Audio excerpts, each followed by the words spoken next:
आऊज़ु बिल्लाहि मिनश शैतानिर रजीम बिस्मिल्लाहिर रहमानिर रहीम ओ बेज़िदनी इल्मा। ਅੱਜ ਦੇ ਜਿਸ ਤਰ੍ਹਾਂ ਪਿਛਲੇ ਪ੍ਰੀਵੀਅਸ ਲੈਕਚਰ ਦੇ ਵਿੱਚ ਅਸੀਂ ਟ੍ਰਿਗਨੋਮੈਟ੍ਰਿਕ ਫੰਕਸ਼ਨ ਨੂੰ ਲਿਖਣਾ ਸਿੱਖਿਆ, ਇਸੇ ਤਰ੍ਹਾਂ ਐਕਸਪੋਨੈਂਸ਼ੀਅਲ ਫੰਕਸ਼ਨਸ ਨੂੰ, ਲੋਗਾਰਥਮ ਫੰਕਸ਼ਨ ਨੂੰ, ਤੇ ਇਸੇ ਤਰੀਕੇ ਨਾਲ ਲਾਸਟ ਵਿੱਚ ਅਸੀਂ ਵੈਕਟਰਸ ਨੂੰ ਐਡ ਕਰਨਾ ਸਿੱਖਿਆ ਕਿ ਐਡ ਵੈਕਟਰ ਦੇ ਵਿੱਚ ਵੈਕਟਰ ਐਡ ਕਰਨਾ ਹੋਵੇ ਕਿਸ ਤਰ੍ਹਾਂ ਕਰੀਦਾ, ਮਲਟੀਪਲਾਈ ਕਰਨਾ ਹੋਵੇ ਕਿਸ ਤਰੀਕੇ ਨਾਲ ਕਰੀਦਾ, ਯਾਨੀ ਕਿ ਡਾਟ ਪ੍ਰੋਡਕਟ ਲੈਣੀ ਹੋਵੇ ਤੇ ਸਟਾਰ ਅਸੀਂ ਇਸਤੇਮਾਲ ਕਰੀਦਾ। ਇਸੇ ਤਰੀਕੇ ਦੇ ਨਾਲ ਅਸੀਂ ਜਿਹੜਾ ਵਾ ਅਗਰ ਅਸੀਂ ਮੈਟ੍ਰਿਕਸ ਮਲਟੀਪਲੀਕੇਸ਼ਨ ਕਰਨੀ ਉਹਦੇ ਵਾਸਤੇ ਅਸੀਂ ਡਾਟ ਸਟਾਰ ਯੂਜ਼ ਕਰੀਦਾ। ਹੁਣ ਅਸੀਂ ਅੱਜ ਦੇ ਲੈਕਚਰ ਦੇ ਵਿੱਚ ਅਸੀਂ ਸਟੈਟ ਦੀਆਂ ਕੁਛ ਚੀਜ਼ਾਂ ਯਾਨੀ ਕਿ ਮੋਡ ਫਾਈਂਡ ਕਰਨਾ, ਮੀਡੀਅਮ, ਸਟੈਂਡਰਡ ਡੈਵੀਏਸ਼ਨ ਫਾਈਂਡ ਕਰਨਾ ਹੋਵੇ ਤੇ ਉਹਦੇ ਵਾਸਤੇ ਕਿਹੜੀ ਕਮਾਂਡ ਯੂਜ਼ ਕਰੀਦੀ ਆ, ਅੱਜ ਇਹ ਕਰਨੀਆਂ ਵਾ। ਨੰਬਰ 2 ਤੇ SYMS ਫੰਕਸ਼ਨਸ, ਠੀਕ ਹੈ, ਇਹਦਾ ਇਸਤੇਮਾਲ ਕਿਉਂਕਿ ਇਹ ਤੋਂ ਪਹਿਲਾਂ ਜਿੰਨਾ ਵੀ ਅਸੀਂ ਪੜ੍ਹਿਆ ਵਾ ਅਸੀਂ ਡੋਮੇਨ ਦੀ ਕੁਛ ਨਾ ਕੁਛ ਵੈਲਿਊਜ਼ ਦੇਈ ਦੀਆਂ ਸੀ, ਫਿਰ ਅਸੀਂ ਫੰਕਸ਼ਨ ਲਿਖੀਦਾ ਸੀ ਤੇ ਉਹਦਾ ਸਾਡੇ ਕੋਲ ਗ੍ਰਾਫ ਆਉਂਦਾ ਸੀ ਜਾਂ ਸਾਡੇ ਕੋਲ ਬਾਕੀ ਚੀਜ਼ਾਂ ਸ਼ੋ ਹੁੰਦੀਆਂ ਸੀ। ਲੇਕਿਨ ਉਹ ਤੋਂ ਸਾਰਿਆਂ ਨਾਲੋਂ ਪਹਿਲਾਂ ਸਾਨੂੰ ਫੰਕਸ਼ਨ ਦਾ ਡੋਮੇਨ, ਫੰਕਸ਼ਨ ਦੀ ਡੋਮੇਨ ਦੇਣੀ ਪੈਂਦੀ ਸੀ। ਲੇਕਿਨ ਹੁਣ ਅਸੀਂ with respect to x with respect to y derivative ਲਈਏ ਤੇ ਉਹਦੇ ਵਾਸਤੇ ਅਸੀਂ SYMS ਕਰਕੇ ਅਸੀਂ ਵੇਰੀਏਬਲ ਦੇ ਹੋਈ ਉਹ ਕਿਸ ਤਰੀਕੇ ਨਾਲ ਸਿੱਖਣਾ। ਉਹ ਤੋਂ ਬਾਅਦ ਜੋ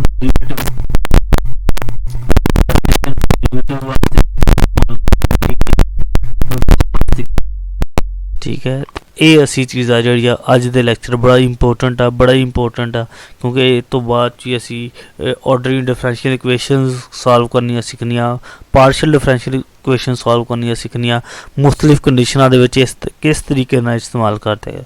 ਅੱਜ ਦਾ ਲੈਕਚਰ ਅਸੀਂ ਸ਼ੁਰੂ ਕਰਦੇ ਆ। ਫਿਰ ਅੱਜ ਦਾ ਪਹਿਲਾ ਜੀ डिस्क्रिप्टिव स्टैटिस्टिक्स ਦੀਆਂ ਮੁਖਤਲਿਫ ਚੀਜ਼ਾਂ ਯਾਨੀ ਕਿ ਸਾਡੇ ਕੋਲ ਇੱਕ ਮੁਖਤਲਿਫ ਵੈਲਿਊਜ਼ ਦਿੱਤੀਆਂ ਜਾਣ, ਠੀਕ ਹੈ, ਸਾਡੇ ਕੋਲ ਡਾਟਾ ਦਿੱਤਾ ਜਾਂਦਾ ਸਟੈਟ ਦਾ, ਸਾਨੂੰ ਕਿਹਾ ਜਾਂਦਾ ਉਹਦੀ ਮੈਕਸਿਮਮ ਵੈਲਿਊ ਫਾਈਂਡ ਕਰੋ, ਮਿਨੀਮਮ ਵੈਲਿਊ ਫਾਈਂਡ ਕਰੋ, ਮੀਨ ਵੈਲਿਊ ਫਾਈਂਡ ਕਰੋ, median, mode, standard deviation, variation, ਠੀਕ ਹੈ, ਵੇਰੀਐਂਸ ਫਾਈਂਡ ਕਰੋ। ਤੇ ਉਹਦੇ ਵਾਸਤੇ ਚਾਹੁੰਦੇ ਕੀ ਆ ਡਿਫਾਈਨ ਕੀਤੀ ਹੋਈ ਇਹ ਸਾਡੇ ਕੋਲ ਡਾਟਾ ਦੇ ਦਿੱਤਾ ਗਿਆ, ਸਾਨੂੰ ਕਿਹਾ ਜੀ ਇਹਦੀ ਮੈਕਸਿਮਮ ਵੈਲਿਊ, ਉਹਦੇ ਵਾਸਤੇ MAX ਕੋਮਾ ਲਗਾ ਕੇ ਨਾਮ ਦਿੱਤਾ ਹੁੰਦਾ ਹੈ ਵਾਲਾ, ਉਹ ਅਸੀਂ ਯੂਜ਼ ਕਰ ਦਿੱਤਾ ਤਾਂ ਸਾਨੂੰ ਉਹਦੀ ਮੈਕਸਿਮਮ ਵੈਲਿਊ ਆ ਜਾਂਦੀ। ਮਿਨੀਮਮ ਵੈਲਿਊ ਫਾਈਂਡ ਕਰਨੀ ਹੋਵੇ MIN ਅਸੀਂ ਇਸਤੇਮਾਲ ਕਰੀਦਾ। ਮੀਨ ਵੈਲਿਊਜ਼ ਫਾਈਂਡ ਕਰਨੀ ਹੋਵੇ ਯਾਨੀ ਕਿ ਸਾਰਿਆਂ ਨੂੰ ਸਮ ਕਰਕੇ ਅਸੀਂ ਇੰਨੇ ਹੀ ਨੰਬਰ 'ਤੇ ਡਿਵਾਈਡ ਕਰਦੇ। मीडियन फाइंड करना हो ਉਹਦੇ ਵਾਸਤੇ मीडियन ही लिखीदा। दरमियान वाली वैल्यू, मोड वैल्यू फाइंड करनी हो ਜਿਹੜੀ। इसी तरह स्टैंडर्ड डेविएशन फाइंड करना, लेकिन ਅਸੀਂ ਸਿੰਪਲ ਕਲਿੱਕ ਦੇ ਵਿੱਚ ਇਸੇ ਤਰ੍ਹਾਂ ਵੇਰੀਐਂਸ ਫਾਈਂਡ ਕਰਨਾ ਹੋਵੇ ਤੇ ਅਸੀਂ ਇਹਦਾ ਇਸਤੇਮਾਲ ਕਰਦੇ ਹੋਵੇ। ਅਸੀਂ ਹੁਣ ਇਹਨੂੰ ਮੈਟਲੈਬ ਦੇ ਉੱਤੇ ਪ੍ਰੈਕਟਿਸ ਕਰਕੇ ਵੀ ਦੇਖਦੇ ਹਾਂ।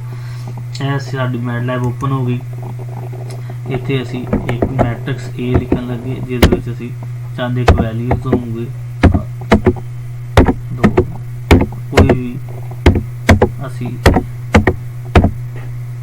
वैल्यूज दे दी वा रैंडम असी वैल्यू फाइंड करें। मैक्स देखो ये मैक्सिमम 8 आ, MAX लिखिया ये लिख दिता जी ए कैपिटल A, इस कर कैपिटल A ही लिखांगे असी। देखो मैक्सिमम वैल्यू 8 आ गई। मिनिमम वैल्यू MIN करना असी ਉਹਦੇ ਵਾਸਤੇ ਦੇਖੋ ਜੀ ਹੈ ਮੋਡ ਫਾइंड करना है, मोड ई मोड,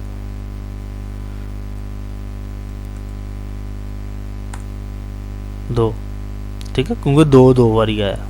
इसी तरह तुसी स्टैंडर्ड देखो जी हर एक तरीके यानी कि ਉਹਦੇ ਵਾਸਤੇ स्टैंडर्ड डेविएशन वास्ते STD इस्तेमाल करीदा सी।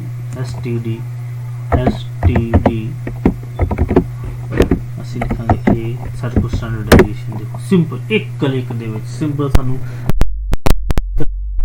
ਕਮਾਂਡ ਯਾਦ ਕਰਕੇ ਅਸੀਂ ਬਿਲਕੁਲ ਸਿੰਪਲ ਤਰੀਕੇ ਦੇ ਨਾਲ ਅਸੀਂ ਇਸੇ ਤਰ੍ਹਾਂ ਸਟੈਟ ਦੇ ਮੁxtਲਿਫ ਪੋਰਸ਼ਨ ਜਿਹੜੇ ਆ ਅਸੀਂ ਇਹਨੂੰ ਇੰਨਾ ਹੀ ਡਿਸਕਸ ਕਰਾਂਗੇ ਕਿਉਂਕਿ ਸਾਡਾ ਇੰਨਾ ਇਹਦਾ ਇਸਤੇਮਾਲ ਨਹੀਂ ਹੈ। ਜਸਟ ਤੁਹਾਨੂੰ ਅਵੇਅਰਨੈਸ ਕਰਨ ਵਾਸਤੇ, ਤੁਹਾਨੂੰ ਅਵੇਅਰ ਕਰਨ ਵਾਸਤੇ ਮੈਂ ਥੋੜਾ ਜਿਹਾ ਇਹਦਾ ਟੱਚ ਕੀਤਾ ਵਾ।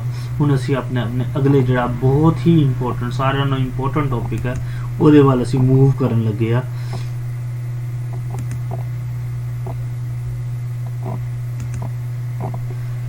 है देखो जी SYMS फंक्शन, एक बड़ा ही इंपॉर्टेंट है। इस तो ਅਸੀਂ ਡੈਰੀਵੇਟਿਵਸ ਨਹੀਂ ਸੋਲਵ ਕਰ ਸਕਦੇ, ਇੰਟੀਗ੍ਰੇਸ਼ਨ ਨਹੀਂ ਕਰ ਸਕਦੇ, ਫੰਕਸ਼ਨਸ ਨੂੰ ਸੋਲਵ ਨਹੀਂ ਕਰ ਸਕਦੇ।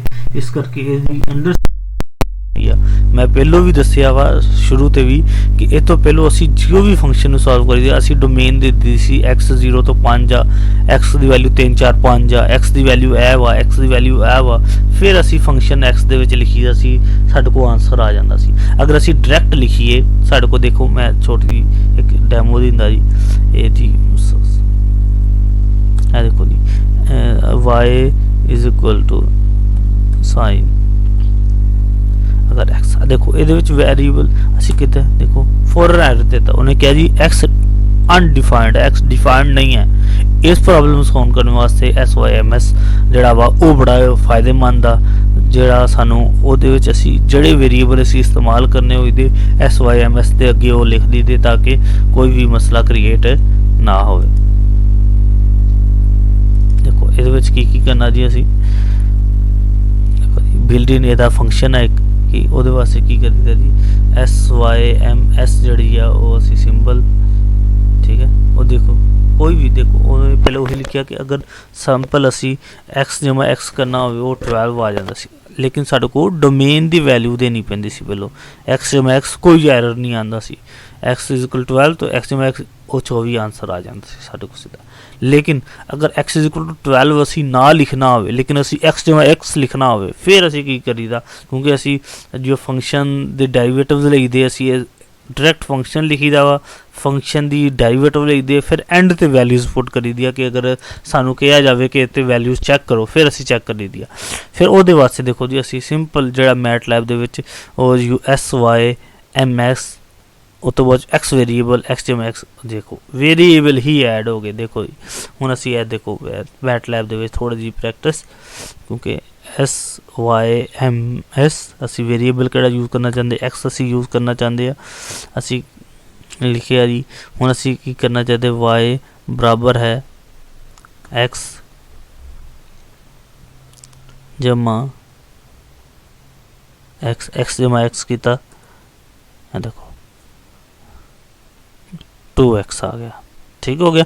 x जमा x करिए 3x आ जाना। इसी तरह देखो जी y बराबर है x की पावर डॉट की पावर 2 जमा x।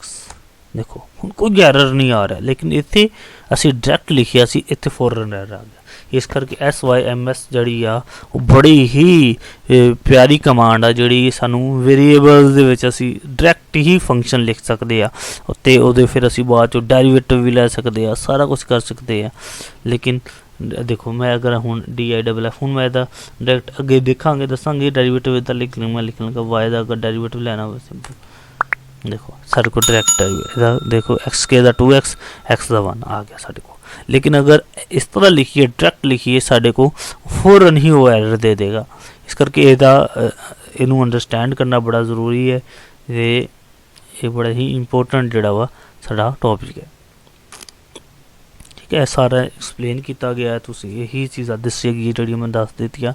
नैक्सट देखो जी फंक्शन लिखना हो y लिखना हो f लिखना हो ताकि असी ओदी वैल्यूज़ पुट कर सकी, ओदी डेरिवेटिव लै सकीए या इंटीग्रेशन कर सकीए। उहदे वास्ते सानू f(x) की जरूरत है, f(y) की जरूरत है, f(t) की जरूरत है।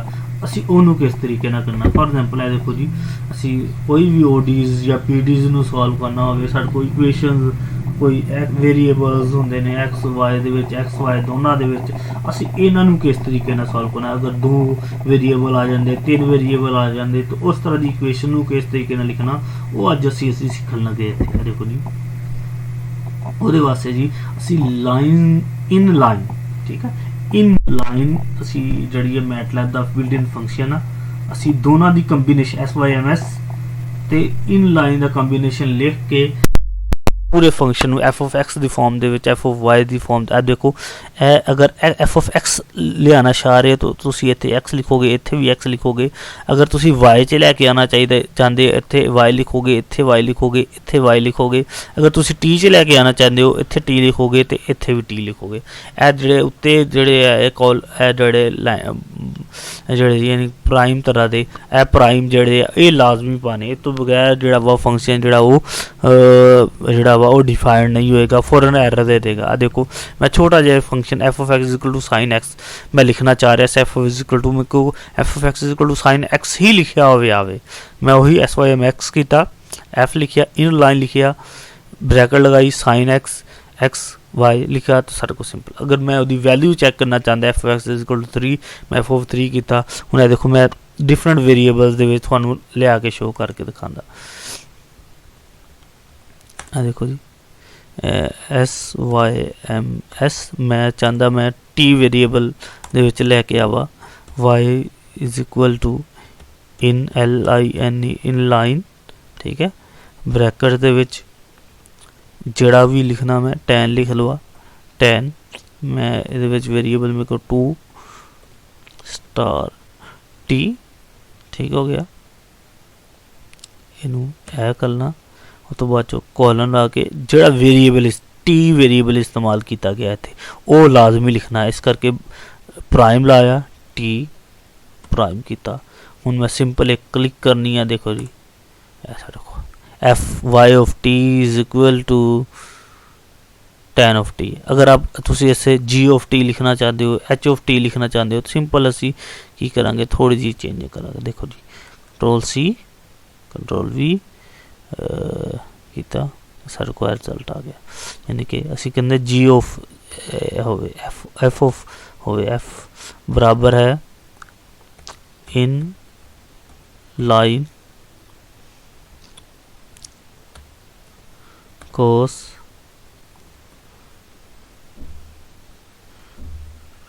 T coma.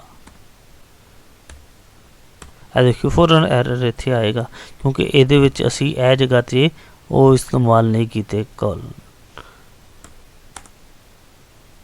देखो कोस टी सारे को आ गया, 50 is equal to cos T, ये सारे को आ गया। ये वेरीएबल शो करने वास्ते सारे को कोई भी लिखना हो एफ ऑफ टी। हुण इहदी वैल्यू स्पैसिफिक वैल्यू फाइंड करनी है। एफ ऑफ 100 ते वैल्यू फाइंड करना चाहते तुसी, 10 ते करना चाहते फॉर एग्जांपल सारे को -0.8। तो इस तरह देखो असी F of function direct function लिख सकते हैं SYMS का इस्तेमाल करते हुए, इन लाइन का इस्तेमाल करते हुए। तो यह देखो इसी तरह एक भी एग्जांपल मैं दी थी वाई दे विच लिखिया फंक्शन। इसी तरह तुसी भी अपनी मर्जी दे नाल कोशिश करके जिहड़ा वा ओनू कन्वर्ट कर सकते हैं। नैक्सट साडे को ए देखो दो वेरीएबल दे विच लिख दिता SYMS। इहदे विच असी दो वेरीएबल इन्वॉल्व करना सी, एक्स भी करना सी, वाई भी करना सी। तुसी होर वेरीएबल जिन्ने मर्जी वेरीएबल इस्तेमाल कर लो, तुसी SYMS लिखने पैने हैं। SY स्पेस स्पेस लिखा जी इन लाइन वो फंक्शन लिखिया जड़ा उहदे विच वेरीएबल लिखे ते जेड़े वेरीएबल तुसी शो करवाना चाहते हो वेरीएबल है देखो इत्थे तुहानू लिखने पैने हैं। जगह लिखोगे तो यह जगह ते शो होने। पहले देखो वाई लिखा तो वाई आ गया, अगर इतने पहले तुसी एक्स लिखते पहले एक्स आना सी फिर वाई आना सी। इस तरीके मैं चाहते प्रैक्टिस करके आप आगे मूव करते हैं। देखो जी CLC SYMS मैं एक्स वेरीएबल इस्तेमाल करना चाहता, वाई करना चाहता, Z करना, 3 वेरीएबल इस्तेमाल करना चाहता। मैं लिखा A is equal to in line, ठीक हो गया, इन लाइन हो गया। हम की होना साढ़े को अगर फंक्शन लिखना जी असी लिखिया जी साइन एक्स जमा वाई जमा, ठीक हो गया जी। इनू आप कायम कर देंगे नाम से। हुण सानू शो करने 3 कलर शो ने, सी वेरिएबल एक्स कोमा फिर जी वाई, फिर जी देखो अगर मैं ये नहीं लिखता है, देखो कि मैं जेड नहीं लिखा, देखो सिंपल देखो जी इतने एक्स ते वाई आया सिंपल। अगर मैं इतने शो करना चाहता ए ऑफ एक्स वाई जी करना चाहता, मैनू जी भी लिखना पैना। अगर मैं नहीं लिखता नहीं, जिन्ने इतने लिखांगे उन्ने ही साढ़े को इतने वेरिएबल शो होंगे। अदरवाइज आ देखो जी हुण असीं इहनूं थोड़ा जिहा करदे लिखण की कोशिश करता, जी भी लिखण की कोशिश करता, कंट्रोल सी कंट्रोल भी ये आ गया जी। मैं हुण इत्थे सी नूं भी शो करवाना चाहता। हुण देखो एक्स वाई जी इस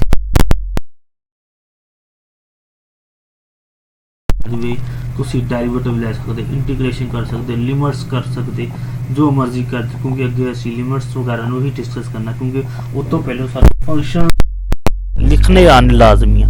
इस करके इहदी ज़्यादा तो ज़्यादा प्रैक्टिस करो। जिन्नी तुसी प्रैक्टिस करोगे जिन्ना उन्ना ही तुहानूं फ़ायदा होएगा, और तुहाडे लिए जिहड़ी आ अगे चीज़ां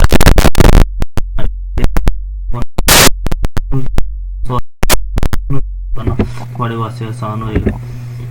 नैक्सट जिहड़ा एक्सरसाइज जिहड़े प्रॉब्लम है, तुसी डिफरेंट फंक्शनस लो, अपनी मर्जी दे नाल लो, उन्होंने लिखो, ठीक हो गया। उस तो बाद तुसी डिफरेंट कमांड्स यूज़ करो, स्टैट दी मुख्तलिफ तरह की वैल्यूज़ लो, उत्ते देखो मोड वास्ते तुसी कुछ भी देखो। फंक्शन तो साढ़े को मैथ है ही फंक्शन सारे, तुसी जिहड़ी मर्जी किताब खोलो लिखो, फंक्शन लिखी जाओ लिखी जाओ लिखी जाओ, ताकि थोड़ी जिन्नी फिर साढ़े वास्ते लिमिट्स लैनी आसान हो जाऊँगी। बाकी next lecture limits left limit right limit असीं करांगे इंशाअल्लाह, ते कोशिश करांगे। इस करके इंपॉर्टेंट है, ये सारे नालों इंपॉर्टेंट लैक्चर आ, इनू अच्छे तरीके नाल अंडरस्टैंड करो, क्योंकि अगर तुसी ये नहीं कीता अंडरस्टैंड, लिखना तुहानू नहीं आया फंक्शन, तो ना तुसी फिर लिमिट वाल अगे जा सकते, ना डेरिवेटिव ले सकते हो, ना अगे इंटीग्रेशन ओडीज पीडीज सॉल्व करना फिर मुमकिन नहीं है। इस करके इस लैक्चर नू अच्छे तरीके नाल अंडरस्टैंड करो। ओके जी, अल्लाह हाफिज़, टेक केयर।